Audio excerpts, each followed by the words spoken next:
നമസ്കാരം. ഇന്ന് രാവിലെ എൻ്റെ ഫോണിലേക്ക് വന്ന ആദ്യത്തെ ഫോൺ കോൾ തന്നെ ഒരു അനോണിമസ് നമ്പറിൽ നിന്നുള്ളതായിരുന്നു. അപ്പോൾ അദ്ദേഹം എന്നോട് ചോദിച്ച ചോദ്യം ഇതാണ്: നിങ്ങൾ അറിഞ്ഞോ? ഞാൻ പറഞ്ഞു, ഞാൻ അറിഞ്ഞില്ല. എന്താണ്? ജോസ് കെ മാണി TDPയിൽ ചേർന്ന് കേന്ദ്രമന്ത്രിയാവാൻ പോവുകയാണ്. ഞാൻ ചോദിച്ചു, നിങ്ങൾക്ക് ഈ വിവരം എവിടെ നിന്ന് കിട്ടി? അല്ല, അങ്ങനെ കിട്ടി ഞങ്ങൾക്ക്. ഞാൻ പറഞ്ഞു, അതിൻ്റെ സോഴ്സ് എന്താണെന്ന് പറയൂ. അപ്പോൾ അദ്ദേഹത്തിന് മറുപടി ഇല്ല. അദ്ദേഹം ഫോൺ കട്ട് ചെയ്തു പോയി. തിരിച്ചു വിളിച്ചു കഴിഞ്ഞപ്പോഴത്തേക്ക് പിന്നീട് അദ്ദേഹം ഫോൺ എടുക്കുവാനും തയ്യാറായില്ല. അപ്പോൾ അതൊരു വ്യാജ വാർത്തയാണ് എന്ന് തന്നെ നമുക്ക് മനസ്സിലായി. പക്ഷേ ആ സമയത്തും ഞാൻ ചിന്തിച്ച മറ്റൊരു കാര്യമുണ്ട്.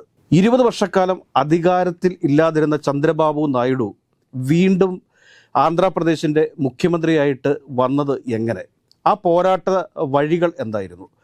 1995 സ്വന്തം അമ്മായിയച്ഛനെ അട്ടിമറിച്ചുകൊണ്ടാണ് ചന്ദ്രബാബു നായിഡു ആന്ധ്രാപ്രദേശിൻ്റെ മുഖ്യമന്ത്രിയായിട്ട് വരുന്നത്. അതിനുശേഷം 2004 വരെ അദ്ദേഹത്തിൻ്റെ സാമ്രാജ്യമായിരുന്നു ആന്ധ്രാപ്രദേശ് എന്ന് പറയുന്നത്. ലോക്സഭയിലേക്ക് നടക്കുന്ന തെരഞ്ഞെടുപ്പുകളിലും നിയമസഭയിലേക്ക് ഈ 10 വർഷത്തിനുള്ളിൽ 1995 മുതൽ 2004 വരെ നടന്നിട്ടുള്ള തെരഞ്ഞെടുപ്പുകളിൽ മികച്ച വിജയം ലോക്സഭാ തെരഞ്ഞെടുപ്പിലും നിയമസഭാ തെരഞ്ഞെടുപ്പിലും നേടുവാൻ അദ്ദേഹത്തിന് സാധിച്ചു. ആന്ധ്രാപ്രദേശിൻ്റെ ഒരു വികസന നായകൻ എന്നുള്ള രീതിയിലേക്ക് ഉയരാനും ഈ കാലയളവിൽ ചന്ദ്രബാബു നായിഡുവിന് സാധിച്ചിട്ടുണ്ട്. 2004 അധികാരം നഷ്ടപ്പെട്ട ചന്ദ്രബാബു നായിഡുവിന് ഇപ്പോൾ 2024 ആ അധികാരം തിരിച്ചു കിട്ടിയിട്ടുള്ളത്. 1998 മുതൽ 2002 വരെ വാജ്പേയി മന്ത്രിസഭയിലും അതോടൊപ്പം തന്നെ IK ഗുജ്റാളിൻ്റെ മന്ത്രിസഭയിലും TDPയുടെ ലോക്സഭ സ്പീക്കറാണ് ഉണ്ടായിരുന്നത്.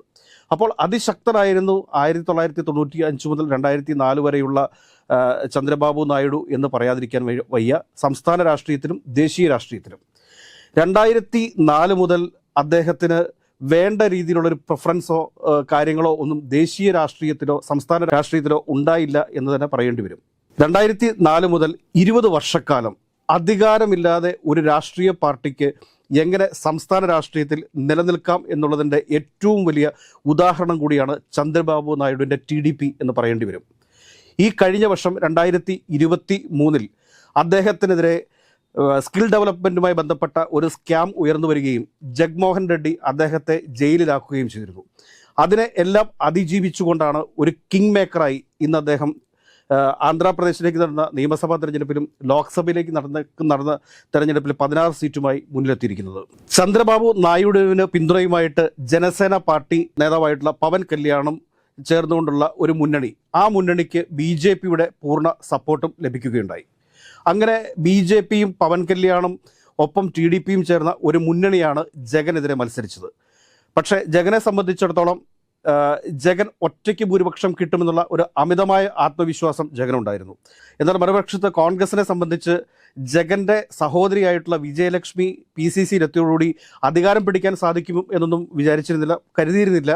പക്ഷേ ഒരു മുന്നേറ്റം ഉണ്ടാക്കാൻ സാധിക്കും എന്ന് കരുതിയിരുന്നു. ആ പ്രതീക്ഷ തെറ്റല്ല എന്ന് തെളിയിക്കുന്ന രീതിയിലുള്ള വോട്ടിംഗ് ശതമാനം വർദ്ധിപ്പിക്കുവാനും കോൺഗ്രസിന് ആന്ധ്രാപ്രദേശിൽ സാധിച്ചിട്ടുണ്ട്.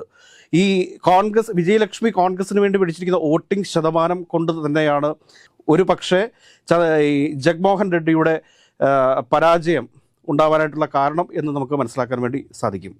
അതായത് ഞാൻ പറഞ്ഞു വരുന്നത് എന്താണ് എന്ന് വെച്ച് കഴിഞ്ഞാൽ, അധികാരം ഇല്ലെങ്കിലും ഒരു പാർട്ടിക്ക് നിലനിൽക്കുന്നതിൽ വലിയ പ്രശ്നങ്ങൾ ഒന്നുമില്ല. ഇന്ന് ദേശീയ രാഷ്ട്രീയത്തിൽ 20 വർഷങ്ങൾക്ക് ശേഷം ദേശീയ രാഷ്ട്രീയത്തിലെ കിങ് മേക്കറായിട്ട് വളർന്നു കഴിഞ്ഞു ശ്രീ ചന്ദ്രബാബു നായിഡു എന്ന് നമുക്ക് പറയാതിരിക്കാൻ വയ്യ. 1998 മുതൽ 2002 വരെ ലോക്സഭയുടെ സ്പീക്കറായിട്ടുള്ള ശ്രീ ബാലയോഗി TDP പാർട്ടിയിൽപ്പെട്ട ആളായിരുന്നു. ദേശീയ രാഷ്ട്രീയത്തിൽ വളരെ വലിയ പ്രാധാന്യം ഈ സമയങ്ങളിലൊക്കെ ചന്ദ്രബാബു നായിഡുവിന് ഉണ്ടായിരുന്നു. ആ ഒരു പ്രാധാന്യമാണ് ചന്ദ്രബാബു നായിഡു 20 വർഷങ്ങൾക്ക് ശേഷം തിരിച്ചു പിടിച്ചിരിക്കുന്നത്.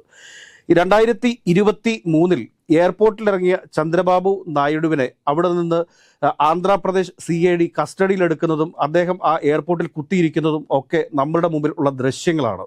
ആ ചന്ദ്രബാബു നായിഡുവാണ് ഇന്ന് ഒരുപക്ഷെ ഈ പുതിയ NDA സർക്കാരിൽ അദ്ദേഹം ഇപ്പോഴും ആവശ്യപ്പെട്ടുകൊണ്ടിരിക്കുന്നത് സ്പീക്കർ സ്ഥാനമാണ്.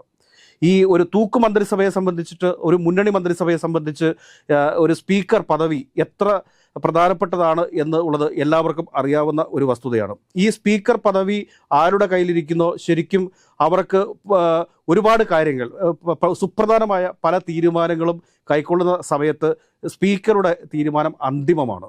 അത് വെച്ച് നോക്കുമ്പോൾ സ്പീക്കർ എന്ന പദവി ടി ഡി പിക്ക് ലഭിക്കുന്നതോടുകൂടി ടി ഡി പിയുടെ രാഷ്ട്രീയ പ്രാധാന്യം പിന്നെയും വർദ്ധിക്കുകയാണ് ചെയ്തുകൊണ്ടിരിക്കുന്നത്. ഏതായാലും ദേശീയ രാഷ്ട്രീയത്തിൽ ടി ഡി പി എന്ന് പറയുന്നത് ഒരു പ്രധാന ഘടകമായി മാറിയിരിക്കുകയാണ്.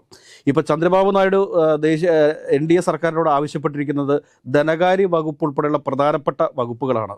ബി ജെ പി ശക്തമായി പറയുന്നുണ്ട് ഒരു കാരണവശാലും സുപ്രധാന വകുപ്പുകൾ ഒന്നും വിട്ടുകൊടുക്കില്ല എന്ന്.